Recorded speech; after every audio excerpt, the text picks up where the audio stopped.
આજના રિવ્યૂ બેઠક ડિસેમ્બર 30 તારીખના રિવ્યૂ બેઠક કદાચ આ વર્ષનું છેલ્લે રિવ્યૂ બેઠક છે.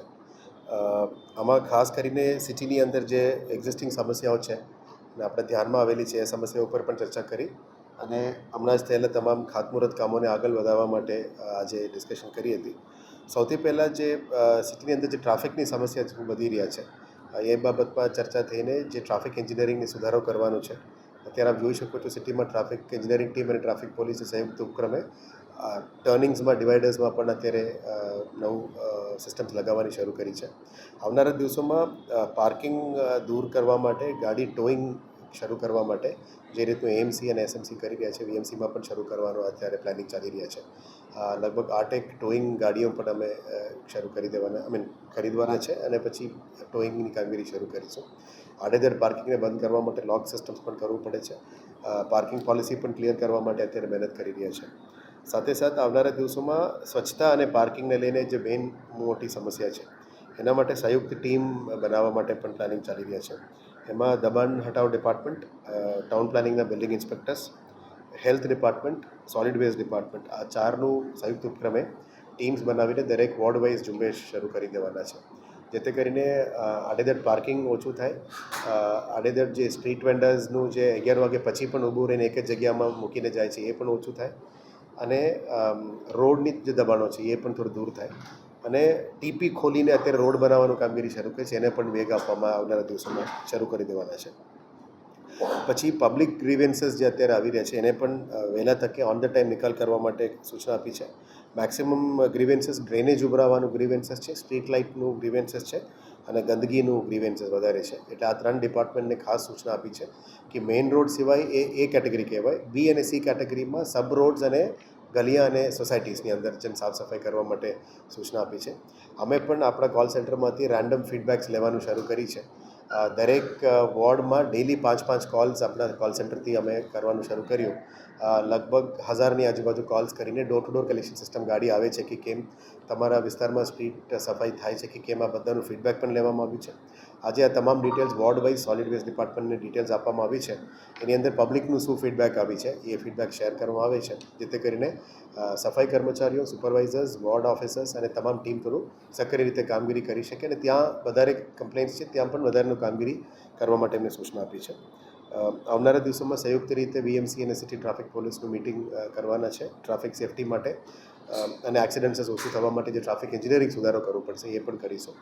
આવનારા દિવસોમાં જે જગ્યામાં શેડો એરિયાઝ છે અને લાઇટ્સની અભાવ છે અને સ્ટ્રીટ લાઇટ ડિપાર્ટમેન્ટ્સ દ્વારા સ્ટ્રીટ લાઇટ્સ લગાવવામાં હજી વાર લાગશે ત્યાં રોડ ગાઈડન્સ સ્ટડ્સ લગાવવાના માટે પણ નક્કી કર્યું છે. એટલે રેડ લાઇટ્સ હોય, ગ્રીન લાઇટ્સ હોય, રોડ ગાઈડન્સ સ્ટડ્સ પણ લગાવવામાં આવશે.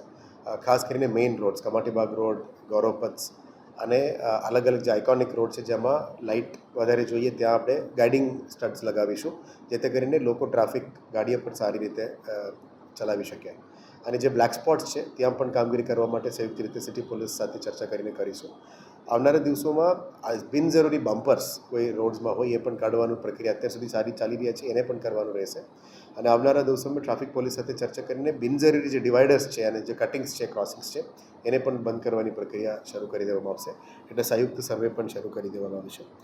સિટીમાં બસ સેવા શરૂ કરવા માટે જે ચાર્જિંગ સ્ટેશન્સ રેડી કરવાનું છે ગોત્રીમાં અને સયાજી ગંજમાં, એ ઉપર પણ અત્યારે 60-65% કામગીરી ચાલુ છે. પણ ડક્ટ સાથે કનેક્ટ કરવાનું જે કામગીરી છે જે જેવીએમ સાથે ટાઈઅપ કર્યું છે, જેથી કરીને સેવા બસ સિટીમાં બસીસ 40 to 45 બસીસ જાન્યુઆરી પછીનું સમયમાં આવવાનું પ્લાનિંગ કરી રહ્યા છે. હેરિટેજ સ્ટ્રક્ચર્સ ઉપર માંડવીનું કામ પણ ટૂંક સમયમાં શરૂ કરી દેવાના છે.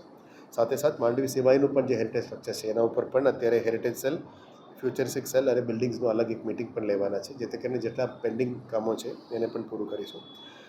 સિટીમાં ટોયલેટ્સની અભાવની ઘણા બધા રજૂઆતો મળી છે. એટલે દરેક મેઇન રોડ્સ, શોપિંગ કોમ્પ્લેક્સીસ વિસ્તારમાં, એરિયાસમાં ટોયલેટ્સની અભાવ છે.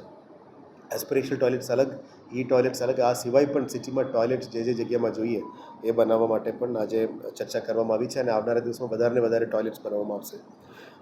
એક વિશ્વામિત્રીમાં જે પ્રદૂષણની વાત હતી, ડ્રેનેજની પાણી જતાનું 64 MLD અત્યારે અમે બંધ કરીને અત્યારે ડ્રેનેજ લાઇન્સમાં કરવાનું શરૂ કરી દીધી છે.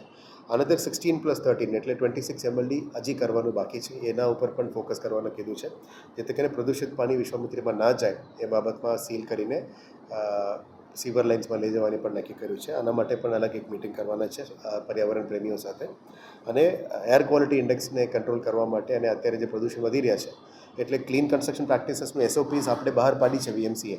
પણ આજે VMC દ્વારા જે કન્સ્ટ્રક્શન કરનાર જગ્યાઓ છે, રોડ્સ, ડ્રેનેજીસ, વોટર, અલગ અલગ બાંધકામ સાઇટ્સ તમામ ઉપર પણ પાણી છટકાવીને કામગીરી કરવાનું કીધું છે, જેથી કરીને ધૂળ ના ઉડે. અત્યારે AQI સારી લાવવાની જરૂરિયાત છે, એના ઉપર પણ અત્યારે ફોકસ કરવાની કીધું છે. અને આ સિવાય તમામ જે બિલ્ડિંગ પ્રોજેક્ટ્સ છે, જેમાં નવા સ્વિમિંગ પુલ્સ, નવા સ્પોર્ટ્સ કોમ્પ્લેક્સીસ, નવા ઓડિટોરિયમ્સ, લાઇબ્રેરીઝ, યોગ સેન્ટર્સ, આ બધાનું પણ અલગ એક મિટિંગ કરવાના છે, જેથી કરીને આઇકોનિક જે ડિઝાઇન્સ બને, પબ્લિકની સુવિધા માટે બને અને પબ્લિક ફ્યુચરમાં વાપરી શકાય એવા પ્રકારની આયોજન છે. જેમાં પહેલાંથી પણ કીધું છે કે